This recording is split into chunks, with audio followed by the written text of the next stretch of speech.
بسم اللہ الرحمن الرحیم۔ السلام علیکم ناظرین، پیس اینڈ پیس چینل میں خوش آمدید۔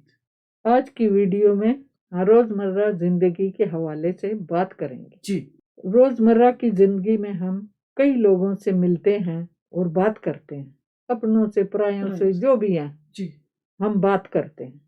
ان باتوں میں بہت اچھی باتیں بھی ہوتی ہیں، جی بالکل، جی کئی طرح کی۔ ان میں اچھی باتیں بھی ہوتی ہیں، ان میں کوئی بہت اچھی باتیں بھی ہوتی ہیں، کوئی عقل والی باتیں بھی ہوتی ہیں، اور کچھ روزمرہ کی روٹین کی باتیں بھی ہوتی ہیں۔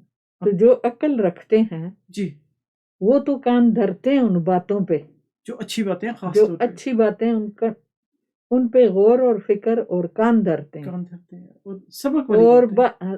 سبق بھی ہوتا ہے۔ جی، بعض لوگ جو ہوتے ہیں سنی انسنی کر دیتے ہیں، جی، لیکن اچھی باتوں کو غور سے سننا چاہیے۔ جی، اس بارے میں اللہ تعالیٰ نے کیا فرمایا ہے آپ کو بتاتے ہیں۔ جی، اس بارے میں سورہ زمر کی آیت نمبر 18 میں اللہ تعالیٰ نے ارشاد فرمایا، جو لوگ غور سے سنتے ہیں بات کو، پھر پیروی کرتے ہیں سب سے اچھی باتوں کی، یہی وہ لوگ ہیں جن کو ہدایت دی اللہ نے، اور یہی وہ ہیں جو ہیں عقل والے۔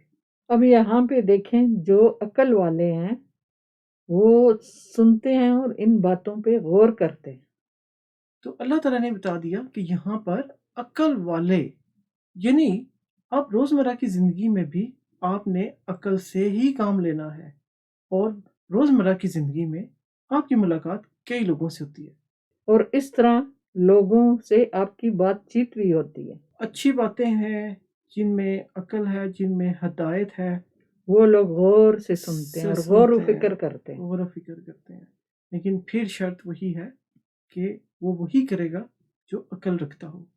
جو عقل نہیں رکھتے تو وہ ان باتوں کو اگنور کر دیں گے، نظر انداز کر دیں گے، حالانکہ اچھی باتیں غور سے سننی چاہیے۔ جو لوگ غور کرتے ہیں اللہ تعالیٰ ان کا بھی سینہ کھول دیتا ہے اچھی باتوں کے لیے، اچھی باتوں کے لیے۔ اور اس بارے میں سورہ زمر کی آیت نمبر 22 میں اللہ تعالیٰ کیا فرماتا ہے؟ جی، اس سورہ زمر کی آیت نمبر 22 میں اللہ تعالیٰ فرماتے ہیں، تو بھلا وہ شخص کہ کھول دیا ہو اللہ نے جس کا سینہ اسلام کے لیے، سو وہ ہو روشنی پر اپنے رب کی طرف سے۔ اب یہاں پر دیکھیے ناظرین، اللہ تعالیٰ نے بتایا اس شخص کا سینہ جس کا اللہ تعالیٰ نے کھول دیا ہے، کس کے لیے؟ اسلام کے لیے۔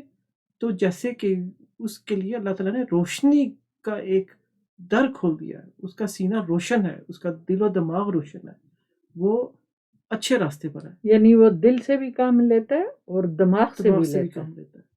اب ناظرین، اسی آیت کا اگلا حصہ جس میں اب دوسری قسم کے لوگوں کے لیے اللہ تعالیٰ نے کیا فرمایا، ترجمہ ہے، بس افسوس ہے ان پر کہ سخت ہو رہے ہیں جن کے دل اللہ کی یاد سے۔ اب ایسے لوگوں کے بارے میں اللہ نے کیا فرمایا، یہی لوگ گمراہی میں ہیں۔ اب دیکھیے، یہ گمراہ لوگ ہیں، یہ سیدھے راستے پر نہیں ہے، جن کے دل میں اللہ کی یاد نہیں ہے، جو سیدھے راستے پر نہیں ہے۔ اور جن کے دل میں اللہ کی یاد ہوگی وہی نیکی کے عمل کریں گے، نیکی کے راستے پر چلیں گے، دین کے راستے پر چلیں گے، اللہ کے بتائے ہوئے راستے پر چلیں گے۔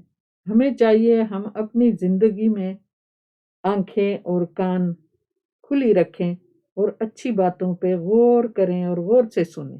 بالکل ایسے ہی، بالکل ٹھیک۔ اسے کیا فائدہ ہوگا؟ اس سے ہمارا ہی فائدہ ہوگا کہ ہم ان باتوں پہ عمل کر کے اچھی باتیں سنیں، اچھی راستے پر چلیں اور اس پہ ہم عمل کریں۔ ہماری یہ دعا ہے جو ہم نے پڑھا اور سنا، تو ہم سب کو اللہ تعالیٰ توفیق عطا فرمائے کہ اس پہ ہم عمل کریں۔ جی، ہم سب کو، جو بھی اس ویڈیو کو دیکھ رہا ہے یا سن رہا ہے، اللہ تعالیٰ ہم سب پر اپنی رحمت کرے، آمین۔ اور ہمیں ایسے ہی توفیق عطا فرمائے کہ ہم اچھی باتوں پر غور و فکر کریں اور اللہ کے بتائے ہوئے راستے پر گامزن رہیں، تاکہ ہمیں جنت نصیب ہو۔ آمین۔ تو ناظرین، اس کے ساتھ آپ سے اجازت چاہیں گے، ویڈیوز کو زیادہ سے زیادہ لائک اور شیئر کیجیے تاکہ اللہ کا پیغام زیادہ سے زیادہ لوگوں تک پہنچ سکے۔ چینل کو سبسکرائب بھی کر لیجئے تاکہ ہماری حوصلہ افزائی بھی ہو اور ہم آپ کے لیے یوں ہی قرآن پاک سے اللہ تعالیٰ کے پیغامات کی ویڈیوز آپ کے لیے لاتے رہیں۔ اپنا بہت خیال رکھیے گا، ملیں گے انشاءاللہ ہم آپ سے اگلی ویڈیو میں۔ تب تک کے لیے ہماری طرف سے خدا حافظ۔ اپنا بہت خیال رکھیے گا، اللہ حافظ۔